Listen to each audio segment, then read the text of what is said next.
लोग उम्मीद है कि आप लोग जो है वो खैरियत से होंगे।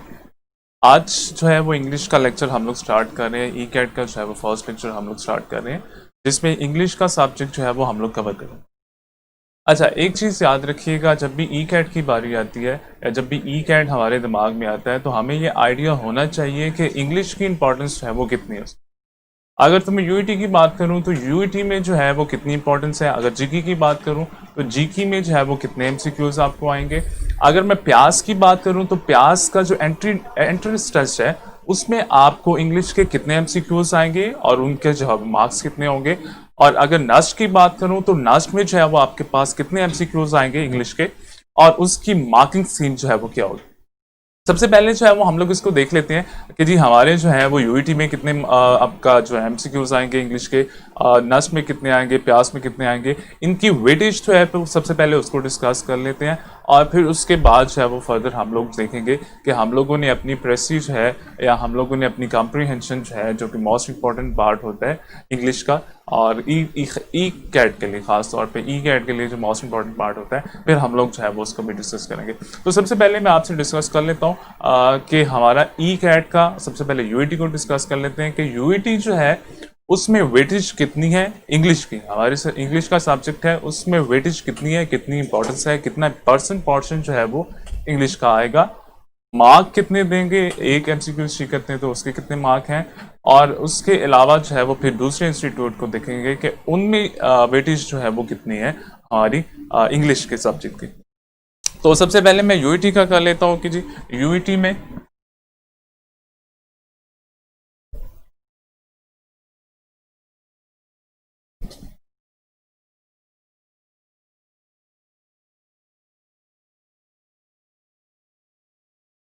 इंग्लिश है उसको डिस्कस करने जा रहे हैं। यूईटी, अच्छा यूईटी में जो है वो इंग्लिश का पोर्शन जो है वो कम है सबसे, या वेटेज जो है वो इसकी कम है इंग्लिश के सब्जेक्ट की। अब इसमें होता क्या है, आपको जो है वो 100 के करीब जो है वो एमसीक्यूज देता है टोटल, जिसमें से 10% जो है या 10 एमसीक्यूज जो है वो आपको इंग्लिश के देगा। यूईटी की बात करें, यूईटी जो है वो आपको 10 एमसीक्यूज देता है इंग्लिश के, 100 के करीब जो है वो इसके एमसीक्यूज है टोटल, जिसमें से 30 जो है वो आपके फिजिक्स के, 30 जो है वो केमिस्ट्री के, 30 जो है वो आपके मैथ्स के हो जाते हैं। लेकिन 10 जो है वो आपको एमसीक्यूज यूईटी जो है वो इंग्लिश के 10 एमसीक्यूज देता है। अच्छा, अब इसकी जो है वो मार्किंग स्कीम क्या होती है। अगर आप एमसीक्यूज जो है वो ठीक करते हैं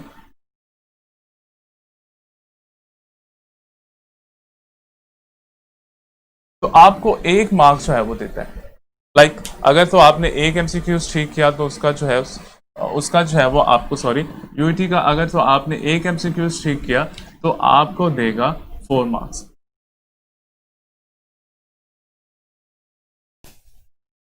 जी, अगर आप यूईटी का एंट्रेंस टेस्ट जो है वो दे रहे हैं, यूईटी का जो टेस्ट है वो दे रहे हैं और इंग्लिश जो है वो आपके पास सब्जेक्ट आ जाता है, उसमें से 10 एमसीक्यूज जो है वो आपको देगा। 10 एमसीक्यूज में पर एमसीक्यूज जो है वो आपका 4 मार्क है। मतलब एक एमसीक्यूज ठीक करेंगे तो वो आपको जो है वो 4 नंबर दे देता है। लेट्स सपोज मैं एग्जांपल लिख लेता हूँ। हम लोग जो है एमसीक्यूज करते हैं 3 या 4 के करीब जो है वो हमारे पास एमसीक्यूज आ जाते हैं। अच्छा, फर्स्ट वाला जो है वो हम लोग ठीक करते हैं, फर्स्ट वाला एमसीक्यूज हमारा ठीक हो जाता है तो इसके हमारे पास नंबर आ जाएंगे 4। सेकंड वाले एमसीक्यूज की बात करें, सेकंड वाला भी हम लोग ठीक कर देते हैं तो हमें दे देगा 8 मार्क। थर्ड वाला जो है वो हमारा रॉन्ग हो जाता है। तो ये याद रखिएगा, यूईटी जो है वो रॉन्ग नेगेटिव मार्किंग जो है वो करता है। अगर आपका एमसीक्यूज जो है वो गलत हो जाता है तो रॉन्ग आंसर पे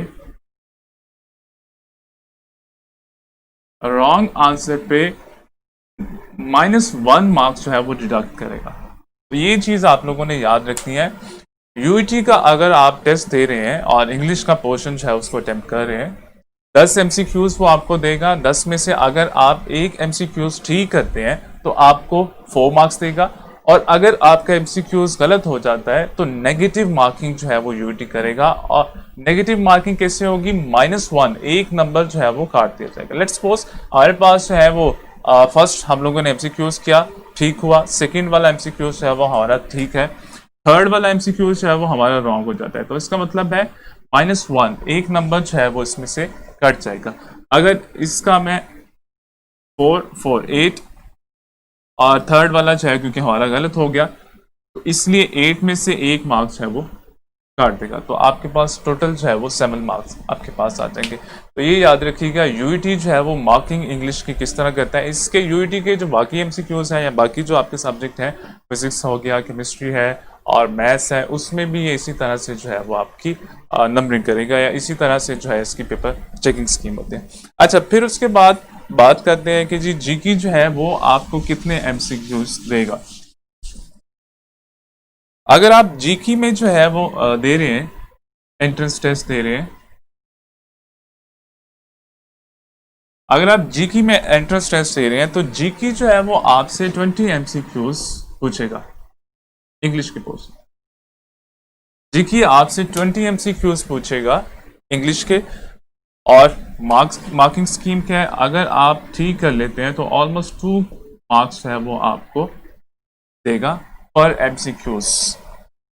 और इसी तरह से जीकी भी जो है वो नेगेटिव मार्किंग करता है। नेगेटिव मार्किंग में इसका भी ऑलमोस्ट सेम है, -1 जो है वो आपका डिडक्ट करेगा। तो यूईटी और जीकी जो है डिफरेंस ये है कि ये 4 मार्क्स दे रहा है एक उस पर, और ये ऑलमोस्ट जो है वो 2 मार्क्स दे रहा है, और नेगेटिव मार्किंग जो है वो दोनों की सेम है। मतलब आप अगर रॉन्ग आंसर होता है आपका तो यूईटी भी आपका 1 नंबर काट देगी और जीकी जो है वो भी आपका 1 नंबर जो है वो डिडक्ट कर देगी। थर्ड पे हम लोग चले जाते हैं जी नास्ट। नास्ट किस तरह से जो है वो आपसे टेस्ट लेते। अगर नास्ट की बात करें तो नास्ट जो है वो इंग्लिश के 30 एमसीक्यूज है वो आपको देगी। 30 एमसीक्यूज नास्ट जो है वो आपको इंग्लिश के पोर्शन में देगी, और उसमें अगर आप ठीक कर लेते हैं तो आपको 1 नंबर जो है वो मिलेगा।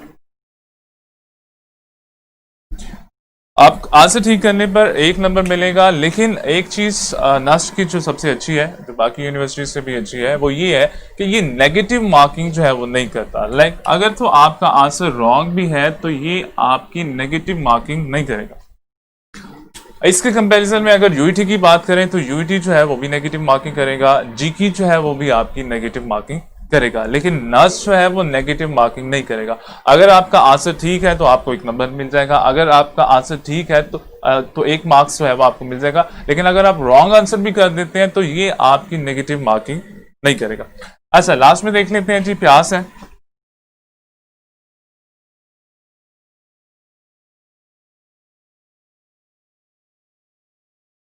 अच्छा, प्यास जो है वो किस तरह से आपका इंग्लिश का पोर्शन जो है वो किस तरह से आपसे पूछेगा। तो ये आपको ऑलमोस्ट 25 के करीब जो है वो एमसीक्यूज देगा। अगर प्यास की बात करें तो प्यास जो है वो आपको 25 एमसीक्यूज इंग्लिश के देगा, और जिसमें से अगर आप ठीक कर देते हैं आंसर 1 एमसीक्यूज के जो है वो ऑलमोस्ट 3 के करीब जो है वो मार्क्स देते हैं। और यूटी की तरह और जीकी की तरह ये भी नेगेटिव मार्किंग करता है जी। नेगेटिव मार्किंग में इसका भी तरीके का प्रोसेस जो है वो ऑलमोस्ट सेम। तो ये चीज़ है जी, आपका अगर यूईटी का दे रहे हैं तो आपके पास कितने एमसीक्यूज आएंगे, वेटेज क्या है इंग्लिश के सब्जेक्ट की। अगर आप जीकी का कर रहे हैं तो उसमें आपके पास कितने एमसीक्यूज आएंगे। अगर आप नास्ट का एंट्रेंस टेस्ट जो है वो देना चाह रहे हैं तो उसमें इंग्लिश का जो है वो कितना पोर्शन या कितने एमसीक्यूज जो है वो आपसे पूछेगा। अगर आप प्यास का एंट्रेंस टेस्ट जो है वो देने जा रहे हैं तो उसमें इंग्लिश के जो है वो कितने एमसीक्यूज पूछेगा। इसी तरह से फिर मार्किंग स्कीम जो है वो क्या होगी। अगर यूईटी का जो है आपके पास एमसीक्यूज आ जाता है, आप उसको करेक्ट कर देते हैं, आपका एमसीक्यूज जो है वो ठीक हो जाता है, तो आपको 4 मार्क्स जो है वो देगा। अगर जीकी की बात करें तो जीकी ऑलमोस्ट 2 मार्क्स देगा। नास्ट 1 एमसीक्यूज का 1 ही मार्क्स देगा, 1 ही नंबर जो है वो आपको देगा। और प्यास है वो 25 एमसीक्यूज आपसे पूछेगी। 25 में से अगर 1 एमसीक्यूज जो है वो पर एमसीक्यूज 3 ऑलमोस्ट 3 मार्क्स जो है वो आपको देते हैं। फिर नेगेटिव मार्किंग की बात करें तो नेगेटिव मार्किंग में क्या करते हैं जी, यूटी नेगेटिव मार्किंग करती है। नेगेटिव मार्किंग में एक नंबर जो है वो आपका डिडक्ट करेगी। फिर आपकी जीकी है, जीकी भी इसी तरह से नेगेटिव मार्किंग करेगी और आपका 1 नंबर जो है वो डिडक्ट करेगी। लेकिन नास्ट की ये बात अच्छी है कि नास्ट जो है वो आपका आंसर रॉन्ग होने पे आपका जो नंबर है वो डिडक्ट नहीं करेगा। और इसी तरह से अगर आप प्यास की बात करें तो प्यास भी इन दो को फॉलो कर रही है, प्यास भी जीके और यूईटी को फॉलो कर रही है कि अगर तो आपका जो है वो गलत हो जाता है, अगर तो आपका एमसीक्यूज गलत हो जाता है या अगर आपका आंसर गलत हो जाता है तो वो आपका -1 जो है वो डिडक्ट करती है। अच्छा, अब बात करते हैं कि जी यूईटी का जो एंट्रेंस टेस्ट है उसमें इंग्लिश का पोर्शन है, उसमें आपसे क्या पूछेगा और उसको आपने जो है वो सॉल्व कैसे करना। अगर यूईटी की बात करें और एंट्रेंस टेस्ट की बात करें और इंग्लिश के सब्जेक्ट की बात करें तो यूईटी जो है वो एक पैसेज आपसे पूछता है।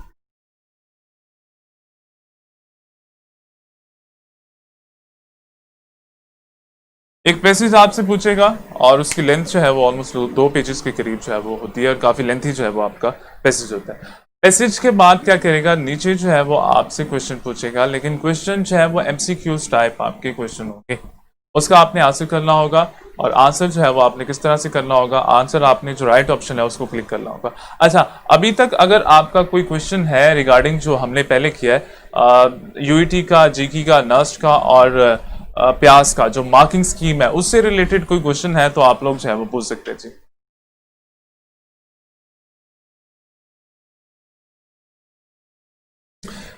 अच्छा जी, अच्छा यूईटी की बात करते हैं जी। यूईटी जो है वो आपको पैसेज देती है, पैसेज के बाद आप उसको रीड आउट करें और रीड आउट करने के बाद कंप्रीहेंड करें। वैसे इसको कंप्रीहेंशन जो है वो कहते हैं। कंप्रीहेंशन का मतलब है कंप्रीहेंड करना, उसको अंडरस्टैंड करना और अंडरस्टैंड करने के बाद जो है वो उससे उसके जो है वो क्वेश्चन आपसे पूछते हैं जिसके आपने जो है वो आंसर करना। अच्छा, तो ये देख लेते हैं जी हम लोगों ने जो है वो इसको सॉल्व कैसे करना होता है। देखिए, हमें जो है वो बचपन से एक आदत पड़ी होती है कि हम लोग जो है वो पैसिव रीडिंग जो है वो करते हैं और एग्जाम में या यूईटी के एग्जाम में या इस वाले पोर्शन में, कंप्रीहेंशन वाले पोर्शन में या पैसेज वाले पोर्शन में हमसे ये एक्सपेक्ट करता है, हमारा एग्जामिनर जो है वो ये एक्सपेक्ट करता है कि हम लोग इसको क्रिटिकली रीडिंग करें या हम लोग इसको एक्टिवली रीडिंग करें। अच्छा, अब पैसिवली रीडिंग होती क्या है और एक्टिव रीडिंग जो है वो क्या होती है या क्रिटिकल रीडिंग क्या होती है। अच्छा, जब आप पैसिव रीडिंग करते हैं, लेट्स सपोज आपने जो है वो फर्स्ट ईयर किया, फर्स्ट ईयर में आपका फर्स्ट चैप्टर जो है वो बटन जो है वो पढ़ा, आप उसको जो है वो पैसिवली पढ़ते हैं। पैसिवली क्या पढ़ते हैं, आप उसकी सिर्फ रीडिंग करते हैं, ट्रांसलेशन कर ली, ट्रांसलेशन के बाद क्वेश्चन आंसर जो है उसको फिर सेपरेट से जो है वो की बुक्स वगैरह से जो है वो किए जाते हैं और फिर उसको जो है वो देखा जाता है, उसको एग्जाम में जो है वो उसी तरह से लिखा जाता है। अगर आप उसको एक्टिवली रीडिंग करें या अगर आप लोग उसको क्रिएटिव रीडिंग जो है वो करें तो आपको जो है की बुक की जरूरत ही नहीं पड़ेगी। जब आप उसको क्रिएटिव रीडिंग करेंगे, आपके first chapter let's suppose button है कि उसको आप क्रिएटिव रीडिंग करते हैं, क्रिएटिव रीडिंग करने के बाद है जब आप आंसर क्वेश्चन पे जाते हैं तो आपको की बुक की जरूरत नहीं पड़नी चाहिए। की बुक की जरूरत उसी वक्त पड़ती है या जब आंसर आपको इसीलिए नहीं मिलते जब आप लोग उसको पैसिवली रीडिंग करते हैं। तो आप लोगों ने कोशिश करनी है कि ये हैबिट जो है वो आपने डेवलप करनी है, बल्कि ट्रांसफॉर्म जो है वो करनी है कि पैसिव रीडिंग से आप लोगों ने अपने आप को ट्रांसफर करना है एक्टिव रीडिंग। अच्छा, पैसिव रीडिंग की मैं बात कर रहा था, तो पैसिव रीडिंग जो है वो होता क्या है। पैसिव रीडिंग ये होता है कि हम लोग उसको जो है वो सिर्फ रीडिंग जो है वो कर लेते हैं या ट्रांसलेशन जो है वो कर लेते हैं। हम लोग ये नहीं देखते कि हमारा सब्जेक्ट क्या है, हमारा जो है वो वर्ब क्या है, इनका एग्रीमेंट क्या है, किस तरह से स्ट्रक्चर जो है वो बना, ये चीज़ें जो है वो हम लोग उसमें नहीं देखते। हमारा जो है मेन उसका थीम जो है उसमें भी हम लोग इतना कंसंट्रेशन नहीं करते। हमारी अंडरस्टैंडिंग जो है वो बेटर अंडरस्टैंडिंग डेवलप नहीं होती अगर हम लोग उसको पैसिवली रीड करते। तो हमारा जो एग्जामिनर है वो एक्सपेक्ट कर रहा है यहाँ पे, अगर तो यूईटी का एंट्रेंस टेस्ट जो है वो दे रहे हैं, यहाँ पे वो एक्सपेक्ट कर रहा है कि हम लोग क्रिटिकली जो है वो उस पैसेज को, उस कंप्रीहेंशन को देखें और उसको जो है वो सॉल्व करें। अच्छा, अब ये देख लेते हैं जी कंप्रीहेंशन है।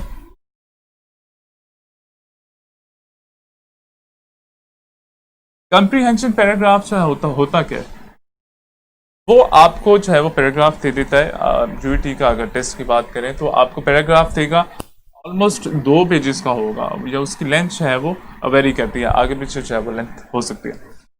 आपको उसने पैसेज दे दिया, वो ये कहते हैं कि जी इसको रीड करें, इसको कंप्रीहेंड करें और कंप्रीहेंड करने के बाद जो है वो जो क्वेश्चन है उसके आंसर सॉल्व करें।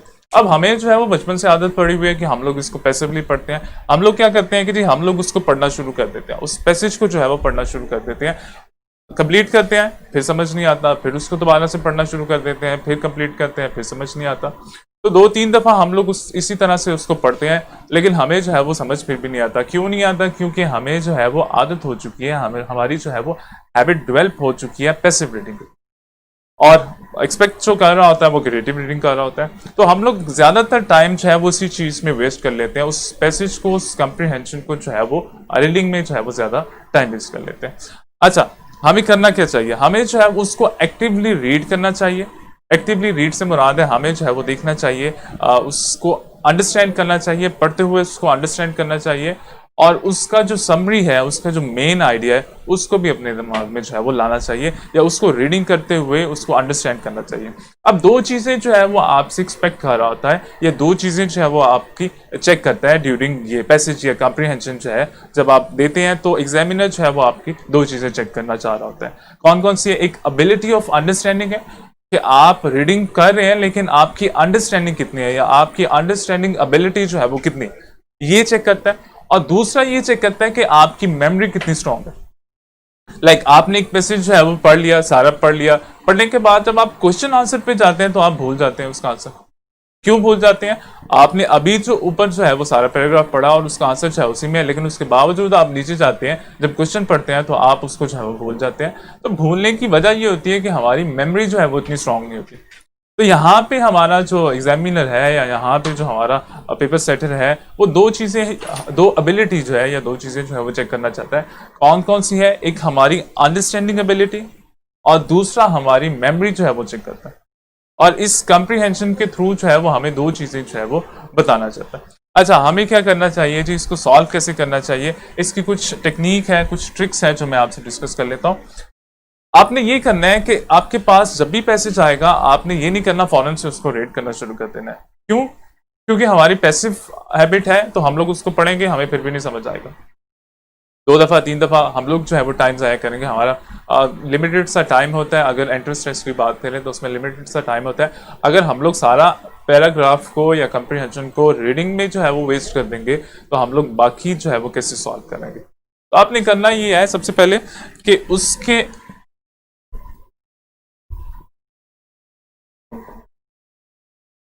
जो है वो देखने हैं। लाइक आपके पास एक पैराग्राफ आ गया, सपोज कर देते हैं ये हमारे पास है वो पैराग्राफ दे दिया, और होता ये है कि उसमें वो टफ वर्डिंग जो है वो खुद ही यूज करता है और कंफ्यूज करने की कोशिश करता है, और उसकी लेंथ भी बहुत ज्यादा होती है, ताकि और इसको पढ़ने वाला जो है, जो पैसिव रीडिंग जिसको पैसिव रीडिंग की हैबिट है, जब वो पढ़े तो उसकी अंडरस्टैंडिंग जो है वो डेवलप ना हो, या वो कंफ्यूज हो जाए, या जब वो पढ़े तो फर्स्ट पेज पढ़े, सेकंड पेज आए तो फर्स्ट वाला जो है वो भूल जाए कि उसमें जो है वो क्या है।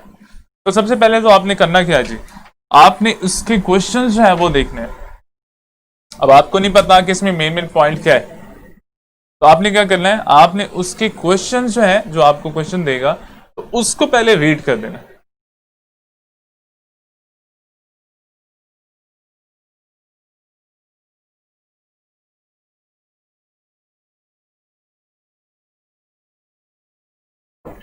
पहले आपने उसके क्वेश्चन जो है वो रीड कर लेना है। क्यों रीड करने? इस वजह से कि हमें आइडिया हो जाए कि इस पैराग्राफ के मेन या इंपॉर्टेंट चीजें जो है वो क्या है। जब आप क्वेश्चन पढ़ेंगे, आप क्वेश्चन पढ़ने के बाद आप उसकी रीडिंग करेंगे। पहले आप लोगों ने इसकी रीडिंग जो है वो नहीं करनी। अगर आप लोगों की रीडिंग स्ट्रांग है, या अगर आप लोगों की रीडिंग अच्छी है, रीडिंग स्किल जो है वो अच्छी है, एक दफा सिर्फ इसको पढ़ लें अगर आपकी रीडिंग स्किल अच्छी है। लेकिन अगर आप स्लो रीडर हैं तो आपको जरूरत नहीं है कि आप लोग पहले जो है उस पैराग्राफ को कंप्लीट करें। तो आपने क्या करना है जी? आपने पैराग्राफ को, अगर तो आपकी रीडिंग स्किल अच्छी है उसको पढ़ लेना है, अगर नहीं तो आपने क्या करना है? अगर नहीं, इसकी रीडिंग स्किल आपकी अच्छी है, तो आप लोगों ने क्वेश्चन जो है उसको पहले रीड करना। अच्छा, क्वेश्चन रीड करने के बाद क्या होगा? आपको आइडिया हो जाएगा इसके मेन पॉइंट या इंपॉर्टेंट पॉइंट जो है वो क्या है। आपने क्वेश्चन रीड किए, फर्स्ट वाला, सेकंड वाला, थर्ड वाला, जितने भी क्वेश्चन है वो सारे रीड किए। रीड करने के बाद आप पैराग्राफ पे चले गए। पैराग्राफ पे जाने के बाद आप उसकी रीडिंग जो है वो स्टार्ट कर देते हैं। क्लियर? अब जब आप पढ़ेंगे, इसको रीडिंग करेंगे, तो जैसे ही आपका क्वेश्चन से रिलेटेड जो है वो मटेरियल आएगा, आपका दिमाग जो है फौरन से इसको क्लिक कर देगा। क्लियर? फिर इसी तरह से सेकंड वाला, जब आप रीडिंग करेंगे और सेकंड वाला क्वेश्चन आपने ऑलरेडी पढ़ लिया होगा, या फर्स्ट वाला क्वेश्चन जो है वो आपने ऑलरेडी पढ़ लिया हुआ है, तो जब आप उससे रिलेटेड मटेरियल आपका पैराग्राफ में आएगा तो आपका माइंड जो है वो उसको क्लिक कर देगा।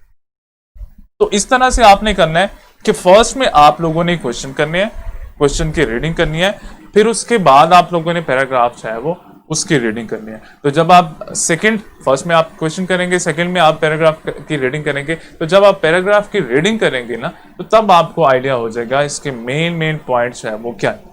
तो फिर आप लोगों के लिए जो है वो इजी होगा कि आप लोग इसको जो है वो सॉल्व कर लें। अब होता ये है कि कुछ वर्ड जो है वो हमारे डिफिकल्ट वर्ड जो है वो आ जाते हैं, या टफ वर्ड जो है वो आ जाते हैं।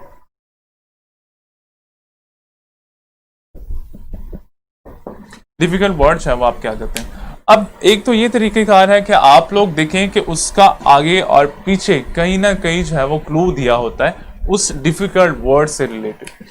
आपने कोशिश करनी है कि उसका क्लू जो है वो देखें, उसके थोड़ी सी आगे रीडिंग करें, थोड़ी सी पीछे की रीडिंग करें, तो आपको कुछ आइडिया हो जाएगा उसका वर्ड जो डिफिकल्ट वर्ड है उसका आइडिया हो जाएगा। अगर आपको फिर भी नहीं आइडिया होता तो फिर आपने क्या करना है, नंबर वन उसके आगे पीछे कॉन्टेक्स्ट जो है वो पढ़ना है, समझ आ जाएगा। नहीं आता आपने क्या करना है, उसको अंडरलाइन कर देना है। अंडरलाइन करने के बाद आप आगे जो है वो पढ़ना शुरू कर देंगे और आगे की जो है वो सॉल्व करना शुरू कर देंगे। इसको आपने इसी तरह से छोड़ देना। इसको छोड़ना क्यों है, इसलिए कि आप लोग इसी पे अपना टाइम वेस्ट ना करते रहे, आप लोग पहले जो है वो बाकी सारी चीजें सॉल्व कर लें। तो जब बाकी सारी चीजें जो है वो आप लोग सॉल्व करेंगे, फिर आप लोग इसमें चले जाएं। अगर टाइम है आपके पास, फिर आप उसी पैराग्राफ पे चले जाएं और कोशिश करें उस वर्ड को अंडरस्टैंड करने की। अगर फिर भी आपको समझ नहीं आती तो फिर आप ये कर सकते हैं कि उसका जो आपके दिमाग में उस वक्त आंसर आएगा, आप लोग जो है वो उसको लगा ले।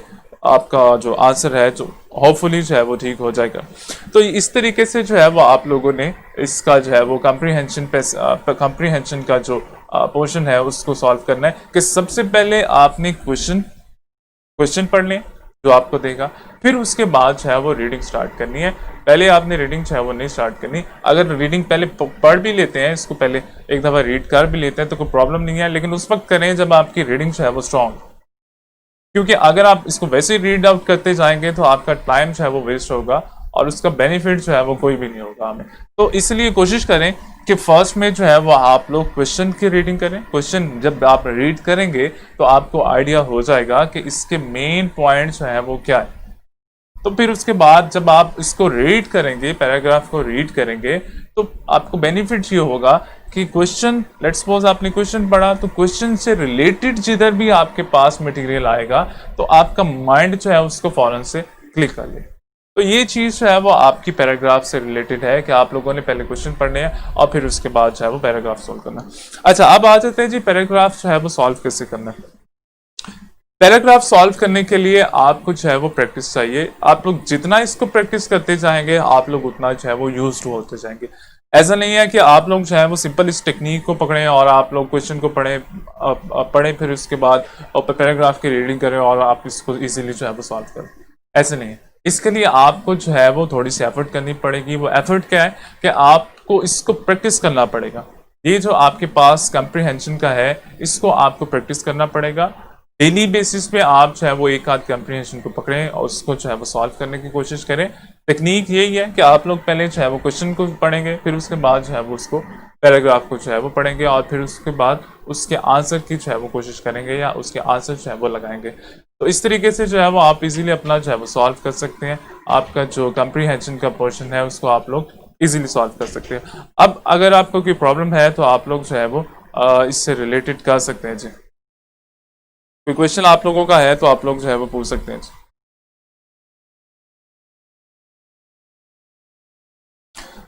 अच्छा, अभी जो है वो हम लोग आपको एक पैसेज जो है वो देंगे जिसको अभी जो आप लोगों ने सॉल्व करना होगा जल्दी से। तो डेली बेसिस पे हम लोग कोशिश करेंगे कि हम लोग एक पैसेज जो है वो करें, जिसको सॉल्व करें, फिर उसके बाद जो है वो उसकी डिस्कशन होगी। आज आप इसको सॉल्व करेंगे, कल जो है वो फिर हम लोग इसको डिस्कस करेंगे कि हमने जो है वो इसको किस तरीके से सॉल्व करना होता है या हम जो है वो इसको इजीली कैसे जो है वो सॉल्व कर सकते हैं। टाइम हो गया और एक टेस्ट भी था इनका, वो भी होगा। अच्छा, कुछ बच्चे जो है वो क्वेश्चन पूछ रहे हैं कि जी लास्ट का जो है वो उसी तरह से होगा। तो उसका जो प्रोसेस है वो थोड़ा सा चेंज है, उसका तरीक़ेकार थोड़ा सा चेंज है। अभी आप लोगों को सिर्फ मैंने यूईटी का पैसेज जो है वो बताया कि यूईटी में जो है वो किस तरीके से आएगा। बाकी यूनिवर्सिटी जो है उसका थोड़ा सा चेंज है, और बाकी यूनिवर्सिटी का आपका सिलेबस जो है वो भी थोड़ा सा चेंज है। अभी हम लोगों ने सिर्फ यूईटी का जो है उसको डिस्कस किया है। बाकी का कल से हम लोग कोशिश करेंगे कि बाकी जो है उसको भी करें, ग्रामर वाला पोर्शन जो है वो भी हम लोग थोड़ा सा करें, और बाकी यूनिवर्सिटी जो है उसको भी एक एक करके जो है उसको भी टच करें। तो आज के लिए ये था कि सिर्फ आप लोग जो है वो यूईटी का जो हमारा आता है एक कॉम्प्रिहेंशन पैसेज आता है उसको कैसे सॉल्व करना है, दोबारा से मैं रिकैप कर देता हूँ कि आपने कोशिश करनी है कि उसके क्वेश्चन जो है उसको पहले रीड करें। तो जब आप क्वेश्चन रीड करेंगे तो आपको आइडिया ये हो जाएगा कि इसकी इंपॉर्टेंट जो है वो पार्ट क्या है, पैसेज में इंपॉर्टेंट पार्ट क्या है। अच्छा, हमारा प्रॉब्लम ये होता है कि पैसेज है वो बहुत लेंथी होता है, और बाजू का जो है बड़ा कॉम्प्लिकेटेड सा जो है वो आता है, तो उसको पढ़ने से भी जो है वो आपको समझ में नहीं आता। तो कुछ लोग ये कहते हैं कि जो उसकी पहले रीडिंग करें, उसको अंडरस्टैंड करें, फिर क्वेश्चन सॉल्व करें, लेकिन इसमें आपका टाइम जो है वो ज़्यादा वेस्ट होगा। मैं ये नहीं कह रहा कि ये तरीक़ेकार गलत है, या मैं ये नहीं कह रहा कि ऐसे सॉल्व नहीं हो सकता, लेकिन उसमें आपका टाइम वेस्ट होगा। उसकी रीज़न ये है कि हमें आइडिया नहीं है कि इस पैसेज में, इस जो पैराग्राफ है उसमें हमारा इंपॉर्टेंट पार्ट कौन सा है। तो वो उसी वक्त पता चलेगा जब हम लोग जो है वो उसके क्वेश्चन को पहले पढ़ेंगे। तो जब क्वेश्चन पहले पढ़ेंगे फिर उसके बाद रीडिंग करेंगे, तो जब उस पैराग्राफ को पढ़ेंगे, उस क्वेश्चन से रिलेटेड जो भी मटेरियल हमारे सामने आएगा, हमारी नज़रों के सामने से गुजरेगा, तो हमारा माइंड जो है फौरन उसको क्लिक कर देगा। तो ये तरीक़ेकार था कि आप लोगों ने क्वेश्चन को पहले पढ़ना है, जो आपका यूईटी की बात कर रहा हूँ खासतौर पर, क्वेश्चन को पहले पढ़ना है, फिर उसके बाद आपने जो है वो पैसेज पे आ जाना है और उसको जो है वो सॉल्व करने की कोशिश करनी है। इतना मुश्किल नहीं है, सिर्फ आप लोगों का थोड़ी सी एफर्ट चाहिए होगी। एफर्ट ये है कि आप लोग उसको डेली बेसिस पे एक आध पैराग्राफ जो है वो, एक आध पैसेज जो है, एक आध कॉम्प्रिहेंशन जो है उसको सॉल्व करें। तो इंशाल्लाह जब आप पहुंचेंगे एंट्रेंस स्टेज तक पहुंचेंगे तो आप फुली जो है वो प्रिपेयर्ड होंगे और आप उसको जो है वो इजीली सॉल्व कर लेंगे, क्योंकि इतने जो है वो पैसेज आपके सामने से गुजर जाएंगे, आप जो है उसको इजीली सॉल्व कर लेंगे। चलें, आज के लिए जो है वो आपके इतना ही लेक्चर होगा। कल तक के लिए मुझे इजाज़त दें। कल जो है वो हम लोग कोशिश करेंगे इंशाल्लाह साथ में जो है वो ग्रामर का भी कुछ पोर्शन जो है वो स्टार्ट कर दें, और उसके साथ डेली बेसिस पे जो है वो आपके पैराग्राफ जो है वो भी होंगे जिसकी आपने प्रैक्टिस करनी होगी। और वेरी नेक्स्ट डे जो है, मतलब कल जो है, अगर आज टेस्ट होता है तो कल जो है वो हम लोग उसको फिर रीडिंग करेंगे और उसको डिस्कस करेंगे कि हमने जो है वो उसको कैसे करना है। तो कल के लिए जी अल्लाह हाफ़िज़।